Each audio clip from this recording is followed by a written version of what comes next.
Most imagine the Battle of the Little Bighorn as chaos without clarity, a blur of dust, gunfire, and sudden defeat.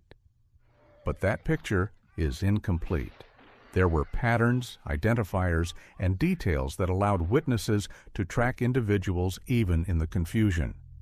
One of those details may answer a question that has echoed for nearly 150 years. Who exactly was seen, targeted, and ultimately killed in the opening phase of the fight? Hidden inside small, overlooked observations lies a reconstruction of Custer's final moments that is far more precise than commonly believed. If those details are correct, then the traditional image of Custer's last stand begins to shift. It becomes less myth and more traceable reality. What if the key to understanding his death was never strategy or numbers, but something as simple as what he wore and the horse he rode? A second misconception deserves attention. Many assume that Custer died surrounded, overwhelmed in a final defensive circle.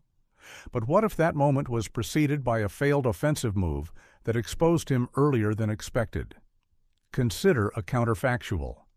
If that initial charge across the river had succeeded, even partially, the battle might have unfolded as a fragmented engagement rather than a collapse. Instead, that movement may have revealed Custer to opposing warriors at precisely the wrong time. In that scenario, identity mattered, visibility mattered, and recognition, even by enemies unfamiliar with his name, became decisive.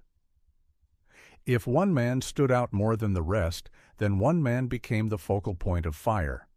What if Custer was not simply defeated, but identified and singled out? Imagine the scene through the eyes of a cavalry officer riding into the valley. The heat presses down. Dust rises with every movement. Orders are shouted but quickly lost in distance. Ahead, a figure stands apart, not because of rank, but because of appearance. A light-colored hat, buckskin clothing, a distinctive horse. In that moment, recognition is not formal. It is instinctive. One rider draws attention. One rider becomes a target. That perspective, grounded in eyewitness testimony, reframes the opening phase of the battle.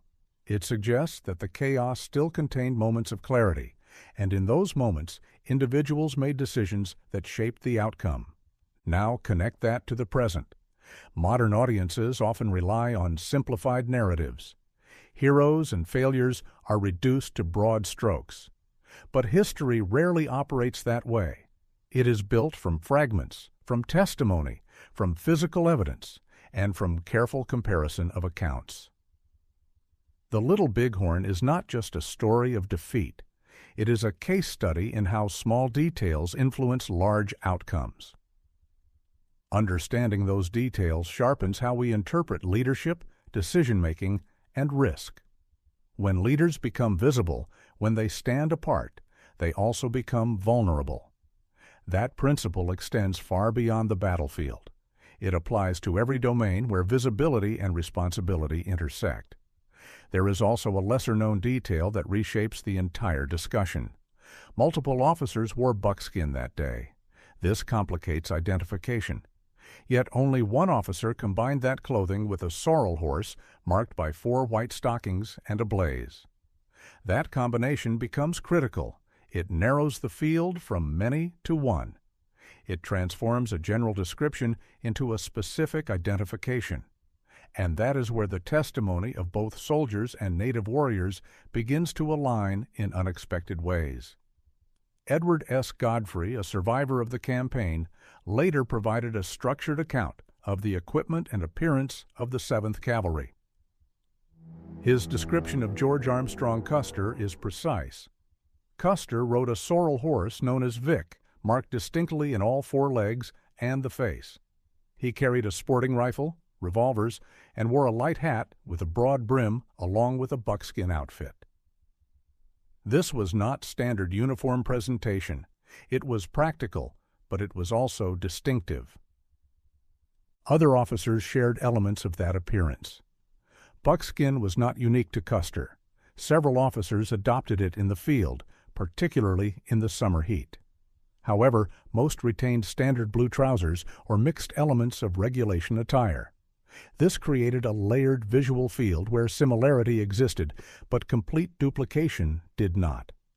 Now consider the testimony from the opposing side.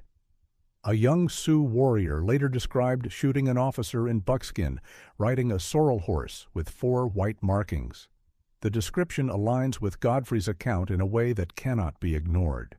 The warrior did not identify Custer by name.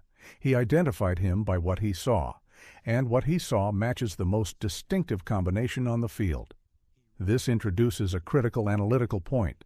Identification in battle rarely depends on rank insignia.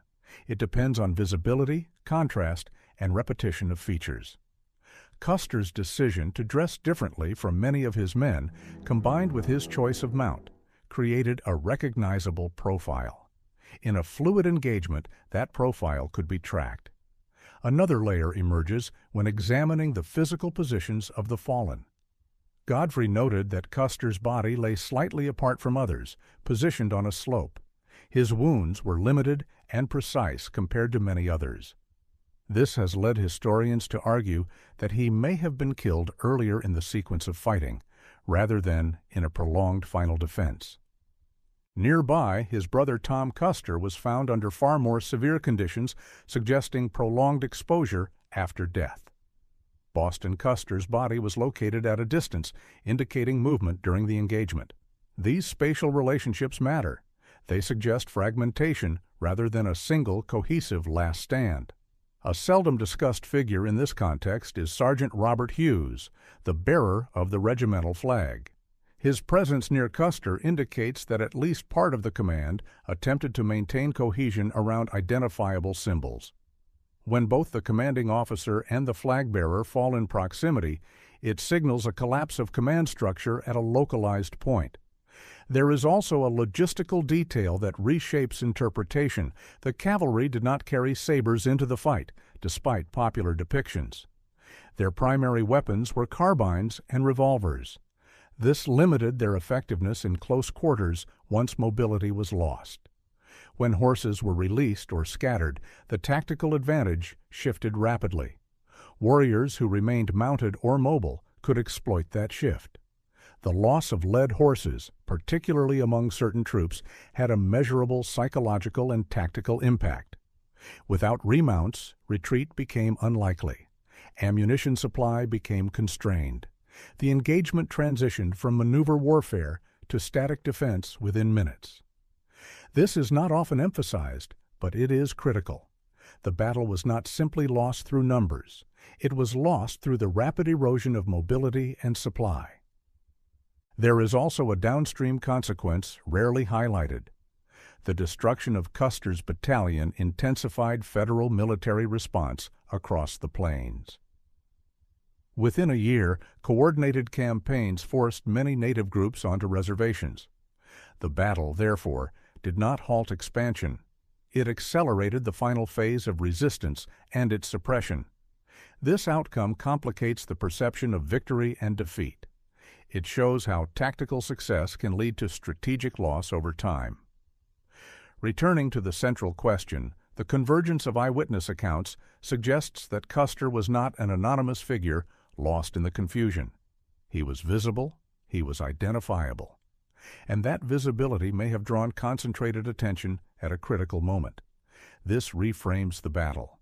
It was not only a clash of forces, but also a moment where individual presence altered the flow of events. Custer's choices in dress and equipment, seemingly minor, may have made him stand out at the exact moment when blending in would have increased survival. In the end, the Little Bighorn becomes less about myth and more about reconstruct.